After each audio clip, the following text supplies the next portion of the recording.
PlayStation VR2 has been available now for 6 months, or at least it will have been available for 6 months next week. I'm a little bit premature with this video, but that's absolutely fine because at this point it's fairly on brand for me to come at least a little bit early. In this video today, I really just wanted to unload my thoughts and feelings about the PSVR2 after using it for half a year, and I've used this thing religiously. I've put a lot of time into playing with the PSVR2. I've played almost all the games that are available on it, games that I might have already played on Quest or PC. I've played the exclusives, I've completed, I think, all of the exclusives. I haven't quite clocked Village just yet, which is crazy because I love Resident Evil, but I haven't got around to finishing it officially in VR. But I've put time into this headset, and I always set out to make a review of it, but the time slipped away from me and here we are 6 months later, and I think now is probably a great time to reflect back on those first 6 months, glance into the future and just talk about how well I think PSVR2 is doing, if I think it's worth picking up, and if I ultimately regret my purchase, because I did purchase one and I have seen a lot of people in the VR community talking about how they do regret their purchase, and I do understand that.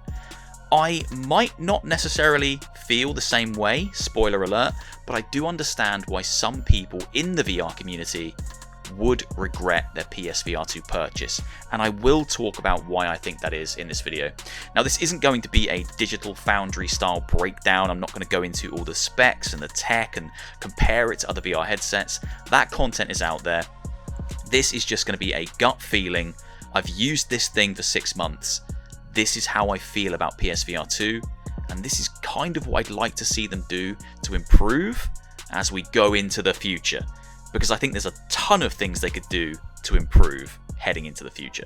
Now, PSVR2 came out at a really interesting time for VR in general. We were just coming off the back of the explosive impact that the Quest 2 had on the medium. Now, love it or hate it, the Quest 2 made VR more affordable, more accessible, and it put VR into the hands and homes of more people than ever before. Quest 2 took VR to the very brink, to the very cusp of mainstream. I don't think we quite tipped over into mainstream, or if we did, it was brief, and we've taken some steps back since. But the Quest 2 did, in my opinion, amazing things for VR. Great things for VR. Now, I know that isn't the opinion held by everyone in the VR community, and I understand why. Some people think that the Quest 2 simplified and dumbed VR gaming down to a pretty unbearable degree. If you look at the quality of PC VR games between 2016 and 2019, they are still some of the very best, if not best, VR games we have to date. Games like Stormland, games like Defector, games like Wilson's Heart and Lone Echo. Incredible, innovative, immersive, gorgeous looking VR experiences. And then the Quest 2 came out, and those games kind of stopped. We had some amazing VR games since, games like Half-Life Alyx, games like Boneworks and Bone Lab, and Hubris even, a gorgeous game but a simple game. We've had some glimpses of that high point of PC VR since the Quest 2's launch, but on the whole, most games have become simple, dumbed down, accessible, basic experiences. So there was a price to pay when Quest 2 pushed VR more towards the mainstream and made it more accessible. We did certainly lose something. So then the PSVR 2's announced. After this period of Quest 2 dominance, this period of simplified games that appeal to the masses, and people at this point are starting to look towards the future. They're starting to hope for more powerful VR headsets, and the people in the VR community that have been there for the longest and lived through those kind of 2016 to 2019 glory days of PC VR, they're starting to look for the next resurgence of those kind of games.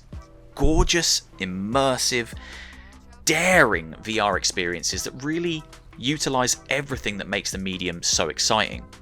And all that pressure, all that expectation fell to PSVR 2. The original PSVR also had some really daring, exciting VR games.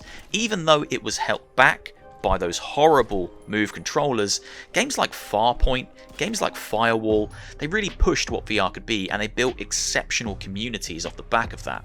So it felt like PSVR 2 was going to come along and fix all our problems. Bring back those exciting VR games. Get rid of the dumbed down stuff, get rid of the simplified stuff, and start to push the boundaries again.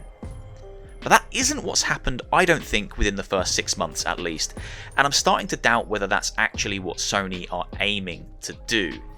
I truly thought Sony were getting back into the VR market because they wanted to dominate it. They wanted to own it, they wanted to make it their own, they wanted to utilize their IP and their partnerships to make some exceptional VR games and really take the crown away from the Quest, from Meta. But these last 6 months have kind of shown me that that isn't necessarily the direction that Sony have taken things, at least for now. I'd like to be proven wrong, and I do hope they go for it and they really try to own it and they knock out some exclusive experiences that blow my mind. But right now it feels like Sony are in this simply to be in this. Simply to be getting a piece of the pie. To have a stake in the medium. It feels like right now PSVR2 is an exceptional machine for ports, and most times is the best place to play a multi-platform VR game. But it isn't necessarily giving me enough reasons in these first 6 months to own it over a Quest or a PC VR headset. There aren't enough exclusive experiences. It doesn't feel like Sony are really utilizing all the power that they have available to them. I think what people really want is to see VR versions or smaller VR experiences based on some of their most popular IP, based on games like The Last of Us or God of War or Spider-Man. But what we're really getting is ports. Games that have been available on the Quest for some time, games that have been available on PC VR for some time, and there's nothing wrong with that. They are exceptional ports, and in many cases they are the best versions of the games. Zombieland Headshot Fever, it's better on PSVR 2. Song in the Smoke, it's better on PSVR 2. No Man's Sky is now the very best on PSVR 2. So it's an exceptional VR headset when it comes to good quality multi-platform experiences. But it's not a great VR headset at the moment in terms of pushing VR back to that high bar 2016-2019 PC VR glory days, and it's not a great VR headset for exclusive experiences right now when you consider what they do have available to them, when you consider the power and the studios Sony have at their disposal. That's where it kind of falls over, and that's where I think a lot of the VR community are starting to say they regret their purchase. Now, I truly believe this statement I'm about to say. I think the only people who regret their PSVR 2 purchase are the people who were already pretty fully ingrained in the VR community before making that purchase. People who already had a PC VR headset and had been PC VR gaming for years. To a lesser degree, potentially some people who came from Quest 2 to PSVR 2 may also regret it, because all they've really got are ports, and they are great ports. I just said that they're amazing ports, and there is a huge visual fidelity jump, a huge quality jump when you're going from Quest 2 to PSVR 2, and I think for a lot of people that's probably enough, which is why I say to a lesser degree people who had a Quest 2 jumping to PSVR 2 would be disappointed. But I truly believe that the real people who are expressing regret or disappointment are those who already had PC VR or high quality VR experiences, or they've been having those experiences for years. If you are new to VR and you're jumping in at PSVR 2, you are jumping into an exceptional VR headset. It's a headset that launched with over 40 games on launch day. I cannot remember a console launching with 40 games available on day one. I remember the 360 launching and I could pick between maybe 10 to 15 games, and that's pretty good, and I might be over exaggerating that. So to have over 40 games launching on the PSVR 2 on day one, and it being your first VR headset, that must have been absolutely spectacular. And these weren't rubbish games, these were top quality games.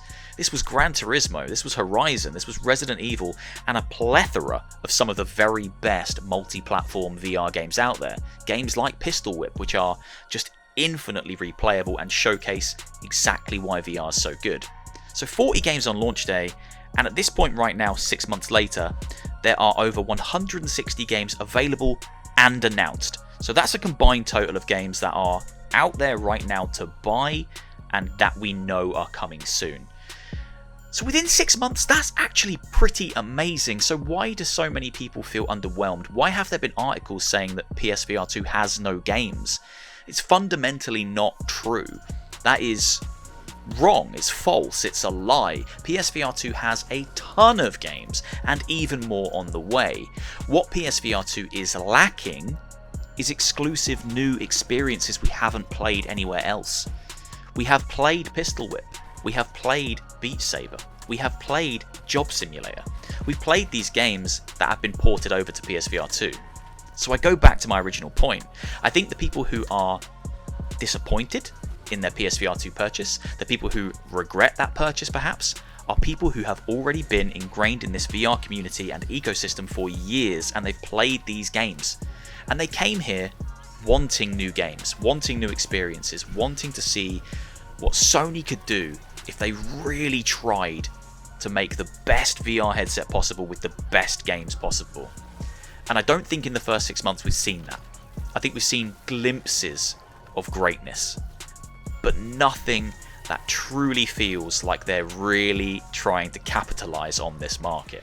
Let's take a little detour for a second and talk about the quality of the headset itself, because it's something I wanted to comment on since day one, and again, I just haven't sat down and made this review. Now, PSVR2 costs £500, and that is a tough pill to swallow. It's a big old pill when the console itself, when the PS5 costs £550. You're effectively buying another PS5 just to play VR, and if there aren't enough of those exclusive, big, impactful, exciting games, yeah, that's tough. That's a hard sell for anyone.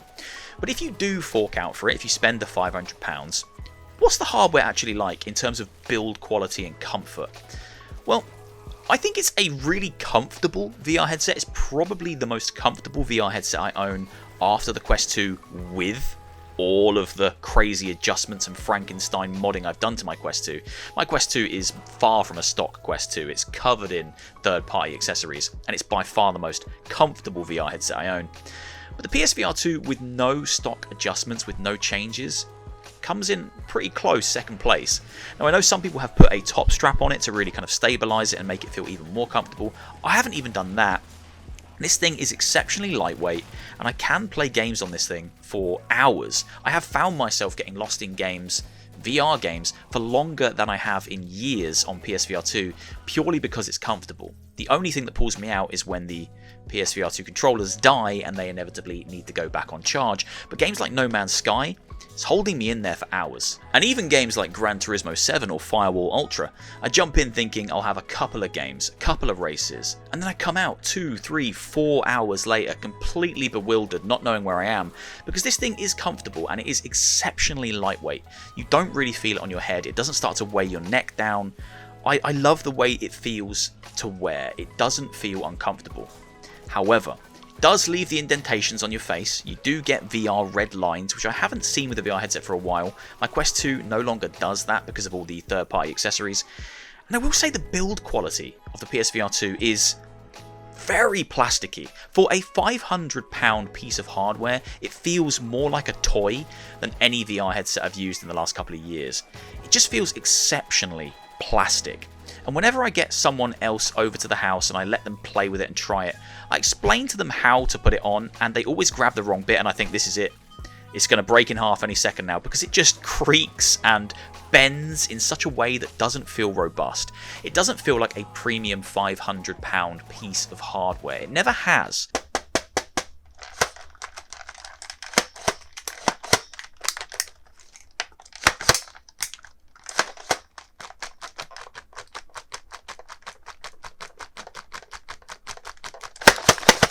But do you want to know what doesn't feel cheap, tacky and plasticky? Do you want to know what really does feel premium? These. The PSVR 2 Sense controllers are exceptional. This is my favourite VR controller now, by far, and I think These are probably the reason why I've used this headset so much this year. I find myself picking up the PSVR2 more than my Quest 2 and more than any PCVR headset that I have. Unless I want to play a PCVR mod, something I can only do on PC, then I have to go there, of course. But if it's a multi-platform game, I find myself gravitating towards PSVR2 because of these. These controllers are exceptional. They are so well built, so robust. They feel so chunky. They just feel premium. And that's just a hold like this when I'm not playing something. As soon as I load into a game and start playing, and the adaptive triggers start giving me resistance, and I start feeling the haptics and the feedback, it's transformative. Any shooter feels better on PSVR2 because you've got that haptic feedback, because you've got those resistive triggers. These things are revolutionary. I want everyone to copy these. I don't think they can. Sony probably have some kind of patents, but I wish every VR headset had controllers like this. They're just comfortable. They fit my hand perfectly. These are the shining star of the PSVR2. They are the best bit of the hardware by a long shot. And I mean that. I mean, these are the best thing over and above the eye tracking, over and above the OLED screens, over and above the HDR. And I love those things. I really do. These are the thing.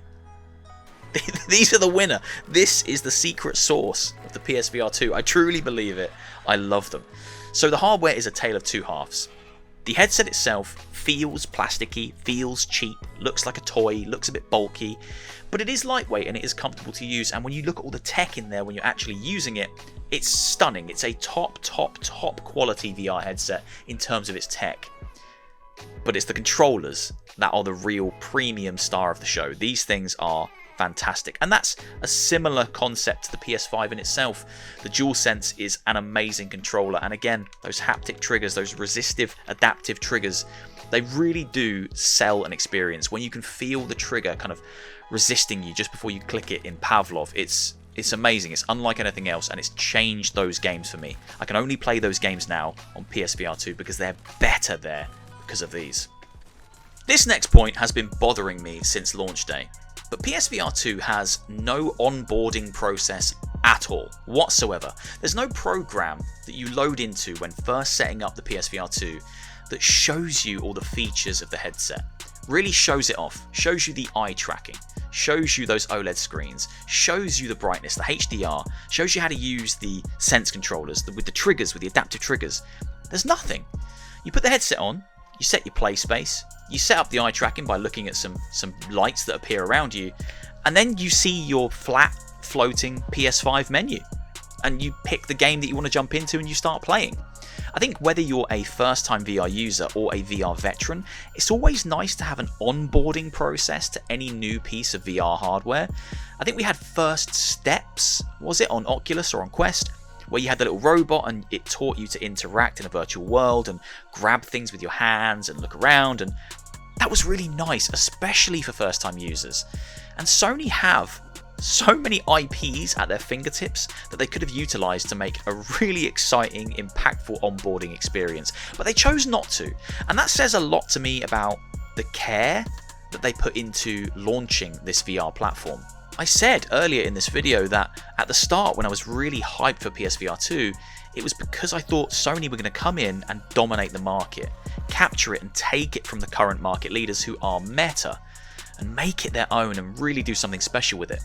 But it's things like no onboarding software, no exciting special little experience that really showcases what makes this headset so special. It's the absence of stuff like that that makes me think, no, they just want to be in the market in case it ends up being big. They just want a stake in it.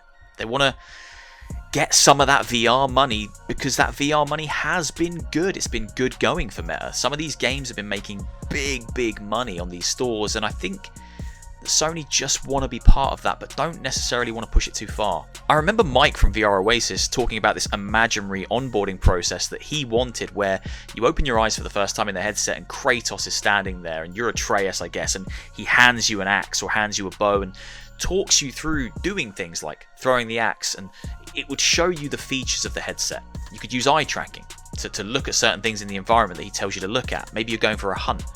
You know, it could use the haptics as you fire your bow. There could have been something that they could have made that would have made that initial experience with this headset special, exciting, and memorable, but there's nothing. You put it on, you set your play space, and you see your flat floating PlayStation 5 menu, and I think that's sad. It's not a deal breaker, of course it's not, but I think it's worth mentioning because it shows the mindset of Sony. They have Astrobot. Astrobot is the unofficial, maybe official now, mascot and ambassador of PlayStation. When the PS5 came out, there was a whole free game where he taught you how to use your DualSense controllers and showed you the features. When PSVR2 came out, he was nowhere to be seen, and there was nothing. I think that's quite telling. Last thing I want to talk about today, before I summarise and wrap everything up, is the quality of some of the ports and some of the experiences that we've been getting on PSVR2. I've spoken a little bit today about how amazing the visual is on PlayStation VR2. It really is incredible. When you look at the right game through those OLED displays with the 4K resolution, up to 90Hz refresh rate, HDR compatible, the right game can look amazing. Something like Red Matter 2 or Gran Turismo 7 looks absolutely mind-blowing. Something like Synapse looks phenomenal. And when it comes together with all the features that make PSVR2 so special, like the eye tracking and the haptics and the adaptive triggers, it's just unbelievable, and it gives you a VR experience unlike anything else on any other platform. Synapse is actually an amazing example of when PSVR2 is at its strongest, because it's utilizing everything. nDreams used everything at their disposal to make the very best experience possible that looks amazing, plays amazing, and yeah, it's a showcase of why PSVR2 is special. But then on the other side, there's been a lot of games sneaking out that just haven't had that same level of care and attention, or they certainly haven't on launch day, and then that's hurt the game. And the game has had to fix itself and change itself over a period of months before it's in a state that's representative and, I guess, worthy of the PSVR2 hardware. Games like Switchback, which I loved. At launch, I had a great time with it. I was there blasting zombies, having a good time, and it felt like the Until Dawn Rush of Blood successor I'd always wanted. But it wasn't visually great, and I think that's me being probably too nice. It wasn't visually great, and a lot of people went in wanting that crisp visual experience, rightly so. They wanted a game that looked like what their PSVR2 should be capable of for a £500 piece of hardware that runs on a £550 piece of hardware. That's £1,000 worth of VR headset, and it wasn't looking any better than PSVR. But it isn't just Switchback. Green Hell, No Man's Sky, even Horizon, Call of the Mountain, with some of the worst reprojection I've seen in a VR game in years. These VR games aren't coming out all at the same level of quality. No Man's Sky looked like a blurry, margarine-covered mess when it launched on PSVR 2. Yes, it was a free upgrade, so if you owned the game on PS4 or PS5, you got it for free to play on PSVR 2, but it didn't look like a PSVR 2 game. It was a terrible experience. And now, 6 months later, it's amazing. They've added foveated rendering, and it's the best place to play No Man's Sky. I truly mean that. It's absolutely amazing. Green Hell VR just released on the PSVR 2, and it's the Quest version. It isn't the amazing PC VR version of Green Hell VR. It's the Quest version. It's the linear, scaled back, much more simplistic survival experience that we got on Quest 2, and it makes sense on the Quest 2 because that's a limited, standalone, £300 piece of hardware. So you're going to expect a game that doesn't quite look as good and isn't quite expansive and open world. But there's a PC VR version which is a one-to-one replication of Green Hell Flat in VR. And that's not the version that they ported to the PSVR 2, which, as I've said, is £1,000 of hardware. I truly think the PC VR version of Green Hell would run on PS5, on PSVR 2. Yes, they'd need to make some optimizations. Yes, they might need to use foveated rendering or implement things that they haven't worked with before. They'd need to work on it to get it there. But I think PSVR 2 owners deserve that more open world, true to the original flat screen experience version of Green Hell. But we got the scaled back Quest port. I think there's a quality control issue, for sure, with PSVR 2. I think some ports are coming through and they're just not up to snuff. They're very basic ports from other platforms, and that's the downfall of PSVR 2 being so multi-platform port heavy right now. We don't have enough exclusives or enough unique only available on PSVR2 content to distract us from that.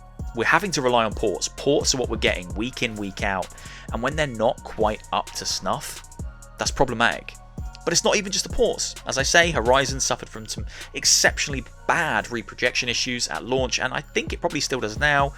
And Firewall Ultra released with a plethora of issues that they are now on the course to correct. But has the damage already been done?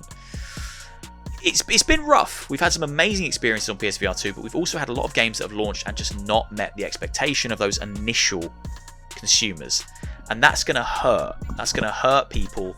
And it's going to hurt people's ability to take a chance and buy a game at launch on PSVR2. More people are going to be waiting for reviews now. They want to know what state it's in. They want to know how it looks. They want to know what the content's like. Is it just a Quest port? Is it a PSVR port? Is it something different? It's a confusing place. PSVR2 has an amazing back catalogue of games, but the quality is not always up to what it should be on a piece of hardware this expensive and marketed as a premium VR device.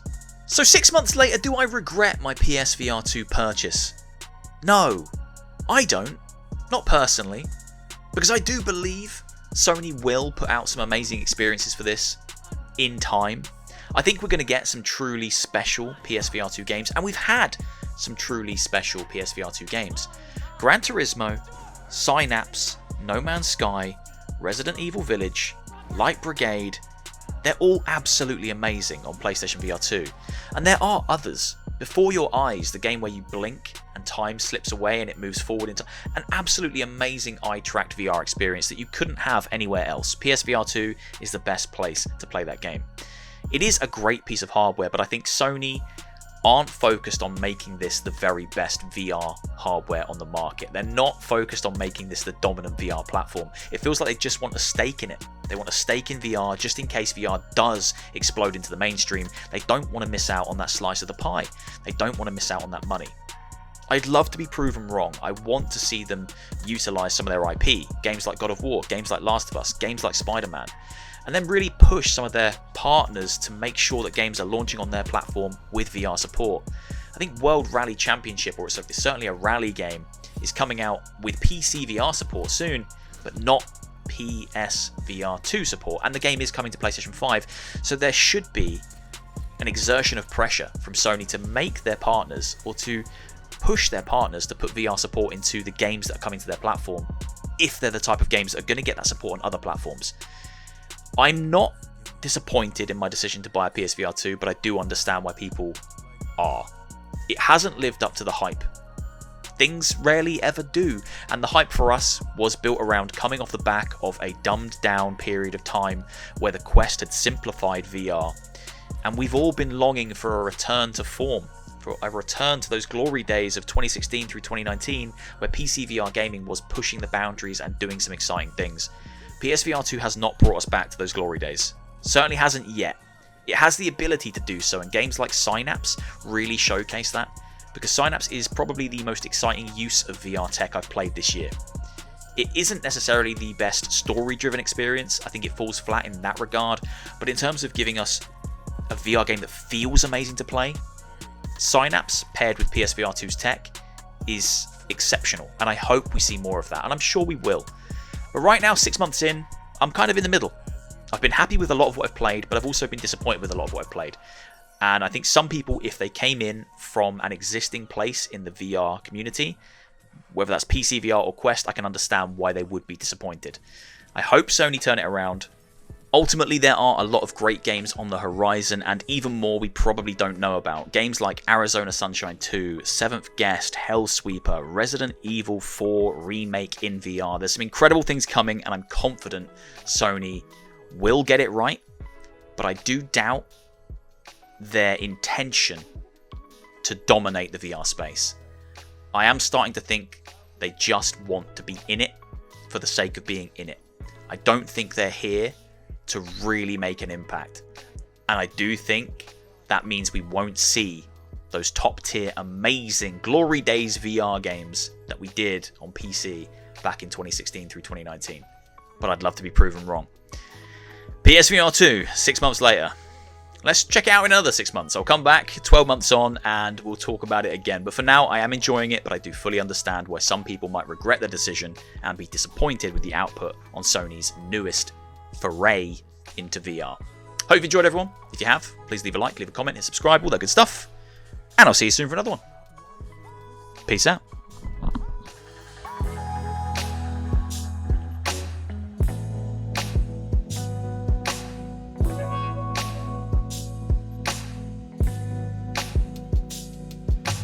Yeah.